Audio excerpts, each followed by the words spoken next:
What's up, guys? Welcome to another episode of What's on the Menu. So happy to be home, back in my home studio. I am no longer in the Bay Area, no longer in a hotel room. As fun as it's been, it's fantastic to be back in America's finest city with my wonderful co-host, Dale. Dale, how are we doing this morning?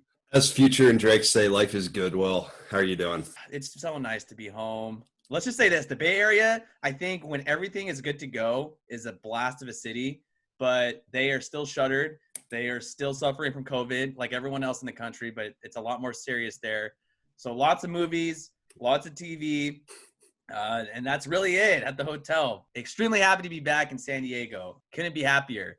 The only thing, though, that I'm not happy about is fucking Rob Manfred.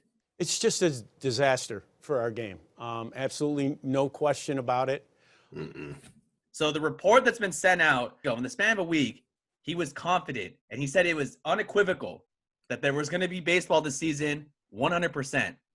And then in an interview yesterday with Mike Greenberg on ESPN, he was saying that he is not confident that there's going to be a season. And we've talked about it a ridiculous amount to where we thought, okay, it has to come back. The fact that it might not come back, and the fact that he's saying that within a span of a few days, literally a few days, saying, oh, yeah, unequivocally, there's going to be a season, 100%. This is such a black eye on baseball. This is awful. It's a true American thumbs down story. Yes. Like, that's just all it is. Like, Manfred, we're here. The fact that they cannot get it together in the amount of money that there is in baseball to go around, I don't get it. What did you say 2 weeks ago with Max Scherzer? Glad to hear the other players voicing the same viewpoint and believe MLB's economic strategy would completely change if all documentation were to become public information.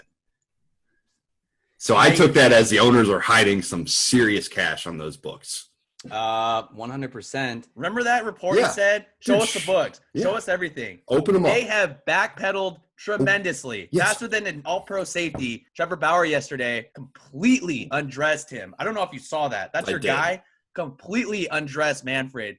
Basically playing out what he was doing. Yeah. Because what they're trying to do, he's for the owners. He's not for the players. He's not for the Players Association or the union. He is for the owners making money. And the owners have vehemently said, we are going to lose a ton, especially with the fact that there's not going to be any fans because of COVID. He is going to do everything he can and in his power to play the least amount of games and to not get that full prorated salary to all the players. You can't do that. Dude, so I saw a tweet which was unbelievable if you think about it. The Marlins have literally been playing without fans for the last 15 years, and they pay their salaries, full seasons. And they were able to pull off at the time the biggest contract ever with Stanton. Right. With Giancarlo Mike Stanton before he got shipped off to New York. I stand with Max Scherzer when I say open up the damn books. I want to see it. They're never going to do that. That's what's so frustrating. Dude, they might have to. If the Players Union files grievances and this goes to court, the Major League Baseball's hands are going to be tied. It's just so irritating because this is ruining not only the landscape of the sport, but think of people like us that were in the media that had jobs because of this. Think of like the stadium workers, the grounds crew, the concession stands, the beer vendors, all of them. This has a complete domino effect. And let's just say there's no season and they are going to retroactively begin when they're supposed to next spring. That's 17 months.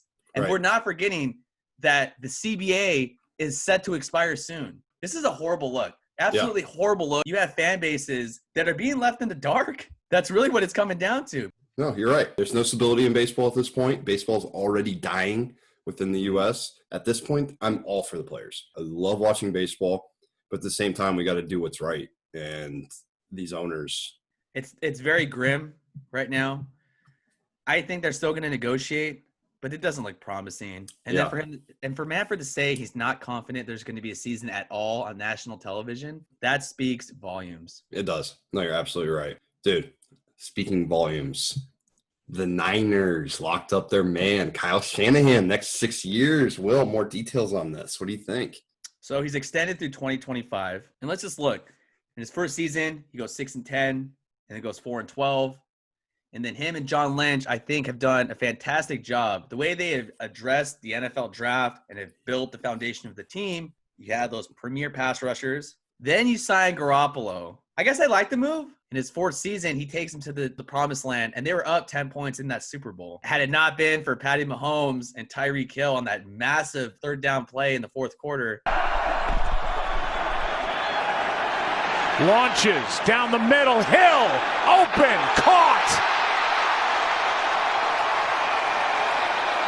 And they get it. Kansas City, the big play. I don't think many people would be questioning it. I mean, what do you think?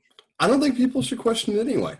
There's 32 head coaches in the league. Shanahan's had more success than most of them at this point in his career. He's still young. As long as he can keep getting defensive coordinators in there that do a good job, I like the hire. Robert Saleh is there. The only thing I didn't like about Saleh, too much TV time. He's good, and this is his last year there. He's going to have a head coaching opportunity. I thought he was going to have a head coaching opportunity this season, but good for them. Keep the continuity of the coaches and all the staff. I think that's good. And I like the ownership with the Niners. I like John Lynch a lot from San Diego. I do too. I'm okay with them signing him this long. I think I am with Kyle Shanahan. Yeah, I agree. I'm completely with you on that one. So I don't know if you're a Madden fan, but Lamar Jackson has graced the cover after his MVP season, the youngest MVP to win since Jim Brown. What do you think about it? I just traded for Lamar Jackson in my fantasy league, my keeper league. A nerd. There is a real thing with the Madden curse. It's real. So I'm a little skeptical Lamar being on the cover this year, but it's a good look. I think he's a good role model for a lot of kids. I think it's a good look. I don't think Madden's the best game personally in the world, but dude, it's the gameplay's so bad. The gameplay is terrible. You won't convince me otherwise. As opposed to what? otherwise. Like, what are you, an NCAA fan or what? There hasn't been a good football game since NCAA 14. You're such. What? Am I a homer for saying that that's not a good video game? No, but Ohio State was good in that game. Yeah, but they like weren't it. as good as Oregon. I like the. All right. I like the move. Now, in terms of like him replicating that season, I'm not sure if he can repeat. That's a lot to handle. 1,000 yards rushing, 30 TDs. I like the move. Did you see the video of Lamar hitting the jet ski? Oh, yeah. Dude, Lamar's cool. I like Lamar a lot. I hate that he's in my division. If I'm the front office, I would be kind of shitting my pants after seeing that. But he is okay. He did go headfirst into the water. Just be smarter. Yeah. They're going to invest a lot of money in Lamar. I know he's a smart guy. He's going to listen.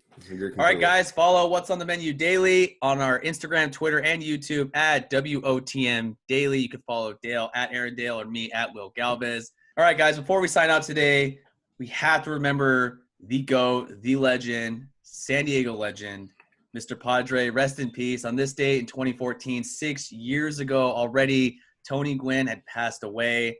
His legacy still carries on here in San Diego. And for someone like myself that's been a Padre fan their whole life, extremely sad. And I've been very lucky to work with his son, Tony Jr. All of my condolences and thoughts to the family today. Serious tragedy when that hit Friar Faithful. So just wanted to remember that. Rest in peace, Tony Gwynn. Mr. 394.